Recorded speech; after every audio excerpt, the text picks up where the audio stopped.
Faltam razões econômicas para os ataques de Trump. Isso e o que importa no noticiário político e econômico do país e do mundo com Carlos Alexandre e o nosso bloco de notas.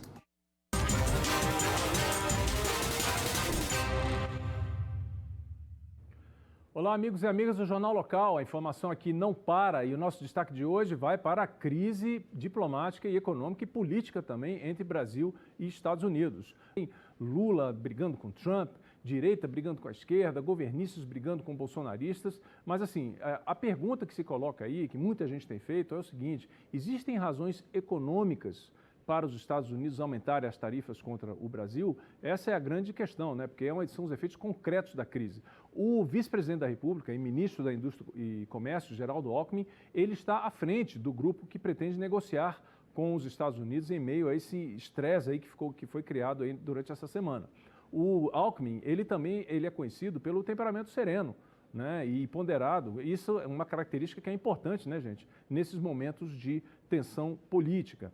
Nos últimos dias, o vice-presidente tem explicado de maneira didática por que não há motivos para o governo dos Estados Unidos prejudicar o comércio bilateral com o Brasil por meio de aumentos de tarifas. Olha só. Em relação à lei de reciprocidade, ela já foi votada, é lei aprovada pelo Congresso Nacional e o decreto deve estar sendo publicado, se não hoje, amanhã, enfim, sendo publicado nos próximos dias. O que eu queria destacar é que, na realidade, o Brasil não é problema para os Estados Unidos, porque os Estados Unidos têm déficit na balança comercial com muitos países do mundo, mas tem superávit com o Brasil. Superávit na balança comercial de bens e de serviços. Segundo os próprios dados estadunidenses, são 7 bilhões de dólares o ano passado de superávit de bens e 18 bilhões de dólares de serviços. E dos 10 produtos que eles mais exportam para o Brasil, 8 é ex-tarifário, ou seja, o imposto é zero. Vocês viram aí as palavras do vice-presidente Geraldo Alckmin, mostrando esse panorama econômico aí das relações entre Brasil e Estados Unidos, e que é muito claro aí, né? Quer dizer, o Brasil, ele é deficitário nas relações com os Estados Unidos, então não haveria, os Estados Unidos, ele inclusive mostra em bens e serviços, então não haveria nenhum motivo para os Estados Unidos quererem aumentar as tarifas de produtos brasileiros, porque as relações, as transações comerciais hoje entre os dois países são claramente favoráveis aos Estados Unidos. E aí é o seguinte também, apesar da ponderação na análise econômica de Brasil e Estados Unidos, o vice-presidente Alckmin, ele não se furtou, ele não deixou de criticar o clã Bolsonaro. Ele deixou claro os danos causados pelo governo anterior e pelos aliados do ex-presidente. Dá uma olhada também. Queria fazer também esta desinformação ao governo americano, fazer uma observação.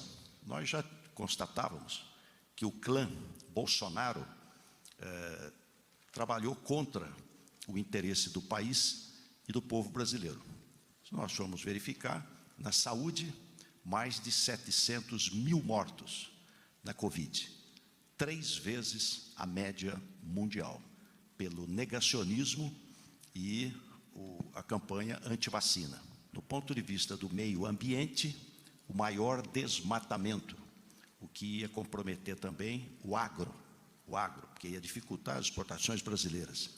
Do ponto de vista econômico, o maior déficit primário da história. Agora a gente vê que esse clã, mesmo fora do governo, continua trabalhando contra o interesse brasileiro.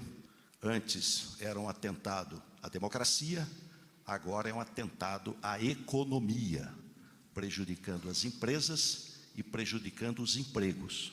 Vocês viram aí o comentário, o discurso duríssimo do vice-presidente Geraldo Alckmin contra o ex-presidente Bolsonaro e seus aliados, né? O diagnóstico foi muito claro, muito frio. Chama a atenção aqui a primeira observação que ele fez sobre a pandemia. E lembrando que Geraldo Alckmin é médico, então ele sabe o que está falando. Lembrando também, não deu tempo da gente colocar aqui, mas aqui hoje, sexta-feira, o presidente Lula renovou as críticas também contra o clã Bolsonaro. Falou muito fortemente contra o deputado Eduardo Bolsonaro, que está nos Estados Unidos e é apontado aí como um dos pivôs aí dessa crise internacional que se estabeleceu.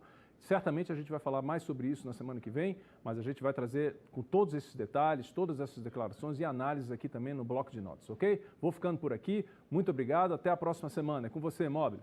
Eu, Carlos Alexandre. Então, até segunda-feira. Bom fim de semana para você.